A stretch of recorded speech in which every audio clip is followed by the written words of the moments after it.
the cat, reproductive, and we have the little plastic bottle reproductive. So overall, and the little kidney model too. Overall, it's not very much. Okay. So we have several parts we have to know here in the kidney, four to be specific. And I like to start at the beginning here. When we're looking at the nephrons, what they usually look at is kind of the start. What do you think this guy is right here? It's sort of a darker spot. You can see one here, one here, one here, and one here. This right here is a glomerulus. Okay? And then you can see this clear spot sort of surrounding it. That's the Bowman's capsule. Okay? Together, these two parts make up what's called a renal corpuscle. So it's a little hard to put like a pointer on just the Bowman's capsule because it's very thin. You can see the glomerulus is easy to see, and those two together make up the corpuscle, renal corpuscle. Now all the stuff surrounding, you can see, if I zoom up a little, it kind of looks shaded in sort of pinkish when I zoom in, not out.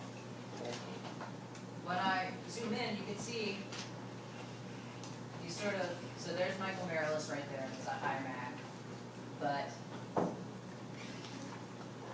these tubules made up of simple cuboidal epithelium, and they've got actually sort of like a fuzzy looking lumen. These are the proximal convoluted tubules. And why are they fuzzy in the middle? What do you think that is? What kind of projections come off of this? You have microvilli, right? Because what do you have in those proximal convoluted tubules? What's going on there? Reabsorption, right? So you have the fuzzy lumen, which are the microvilli, which are what are helping with the reabsorption and increased surface area. Okay. So I'm going to go back out one more time. So you go from the glomerulus into the Bowman's capsule, those two make up the renal corpuscle, into the proximal convoluted tubules. And as we move out, you can see more proximal convoluted tubules, even more. But if we keep going further and further out, you start getting these kind of long, here, let me see. There's a good patch. Here we go. These long, sort of skinny guys, right here. And what these are the loops of Henle. Okay? So with the loops of Henle, they're going to be long, and they're going to be clear in the center. Okay, so with the proximal, they're going to be right next to the glomerulus. They're going to be round and fuzzy and pink in the middle. Okay, versus the loops of Henle, which are long, skinny, and clear in the middle. And they're, as you can see, not a glomerulus to be found. Right, they're further away, so you're not going to see them near glomerulus. Okay, so these are the loops of Henle. And if I keep going, I find our fourth and final structure. There's a whole sea of them here. And these are also clear in the center, but they're round. See right here, all over the place.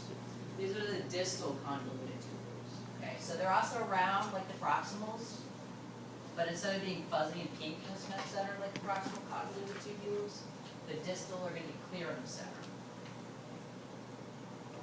And they're obviously even further away from the glomerulus, so you're never going to see a glomerulus near distal convoluted tubules. And what are distal convoluted tubules responsible for? What do you have going on here? Usually you have reabsorption in the proximal, and then in the distal you usually have some secretion, right? So they don't have the microvilli like you have the proximal. You're not reabsorbing anything here. Except sometimes, I mean, well, collecting ducts is where you have reabsorption. We don't have to see this here. Yeah? Okay, the first time you zoomed in on the proximal convoluted tubule, is this not zoomed in? I can zoom these guys in even further. Okay, they are This the is same one- size. Yeah, they're the same size, you can see. If I blow them up, same size. They're just clear in the center. And then, if you want to see these both at this scale, so those are distal, let me go back to my proximal. And they're my proximal. So they're roughly the same size, but Can you blow those up in like that? yeah, I'll blow them up. But you can see that fuzzy sort of pink stuff in the center. When you blow it up, it's harder to Yeah. really see the fuzziness, but you can see like this one here, kind of pinkness here. But at that high magnification, it's hard to tell what the lumen really has in it. So that's why it's easier to lower. So that's the kidney.